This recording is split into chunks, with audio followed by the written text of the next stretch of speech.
Good morning family, welcome back to the Prius blog. কেমন আছো তোমরা সবাই? আশা করছি ভালো আছো, সুস্থ আছো। আমিও বেশ ভালোই আছি। তো আজকে সকাল সকাল উঠেই ফ্রেশ হয়ে আগে ডেলি রুটিন যেরকম করি একটুখানি সানস্ক্রিন আর একটুখানি ময়েশ্চারাইজার লাগিয়ে নিয়েছিলাম। তারপর চলে গেছিলাম সোজা রান্নাঘরে আজকে আমাদের অনেক কিছুই রান্না হবে, কারণ তোমরা জানো আগের ভিডিওতে দেখেছো আমাদের বাড়িতে গেস্ট এসেছেন। আর সেই জন্যেই মাঝখানে আমি একটু ব্যস্ত আছি, মাঝখানে একদিন ব্লগ দেওয়া হয়নি। তো আজকে আবার একটা নতুন ব্লগ নিয়ে এসেছি। সো এখানে সকালে আমি তাড়াতাড়ি রান্নাবান্না স্টার্ট করে দিয়েছিলাম। বাড়িতে যখন গেস্ট আসে ভীষণ আনন্দ লাগে, কি তাই না? বাড়িটা কি সুন্দর ভরা ভরা লাগে না? সারাক্ষণ হইচই, গল্প, আড্ডা, ভীষণ ভালো লাগে আমার। বাড়িতে গেস্ট এলে ভীষণ আনন্দ হয়। এখন তো মানুষ নিজের জীবনে এতটাই ব্যস্ত হয়ে উঠেছে যে একে অপরের বাড়ি যাওয়া, সেইভাবে গল্প করা, কথা বলা কোনোটাই আর আগের মতো নেই। আমিও এখন রিশুকে নিয়ে ভীষণ ব্যস্ত হয়ে গেছি, সেই জন্য আমারও কারোর বাড়িতে যাওয়া হয় না, আর কেউ সেভাবে আসেও না। কিন্তু যখন কোনো গেস্ট আসে আর কিছুদিন থাকে, আমার কিন্তু ভীষণ ভালো লাগে।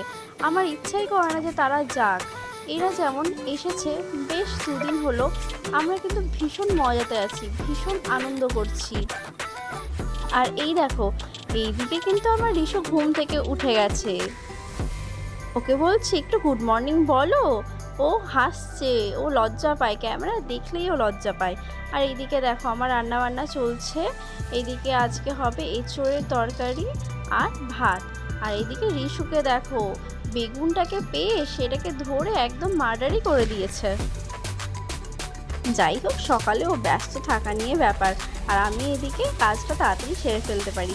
এইদিকে দেখো তোমাদের দাদা ভাইয়ের খাবার কিন্তু রেডি, আর ওইদিকে টিফিনও রেডি। তারপর আমি একটু চা খেয়ে রিশুকে খাওয়াতে চলে গেছিলাম।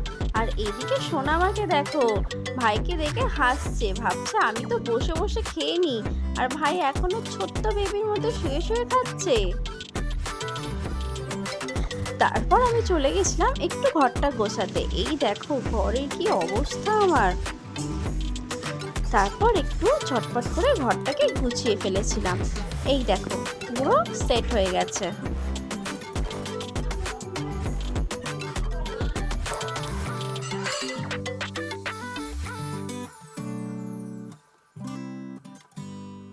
আজকে সোনামা যাচ্ছিল দক্ষিণেশ্বরে পুজো দিতে, তাই এই দেখো পিঙ্কি, সোনামা আর ওর পাপা তিনজনেই রেডি হয়ে বেরিয়ে যাচ্ছে।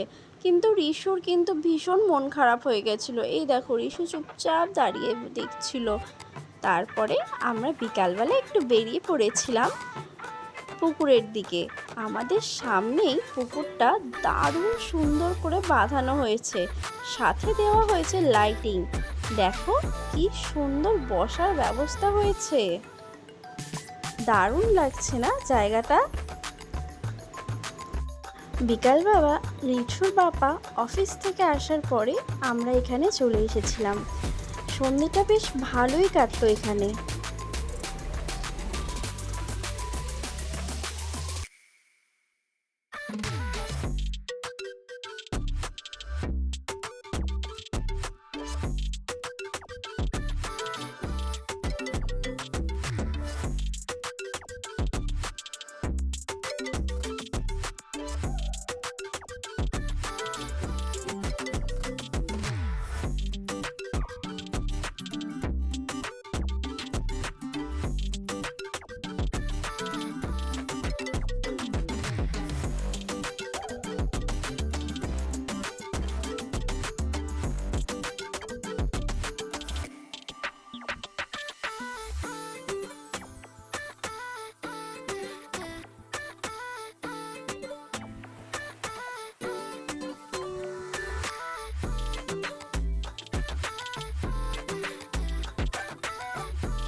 তারপর আমরা বাড়ি ফিরে গেছিলাম।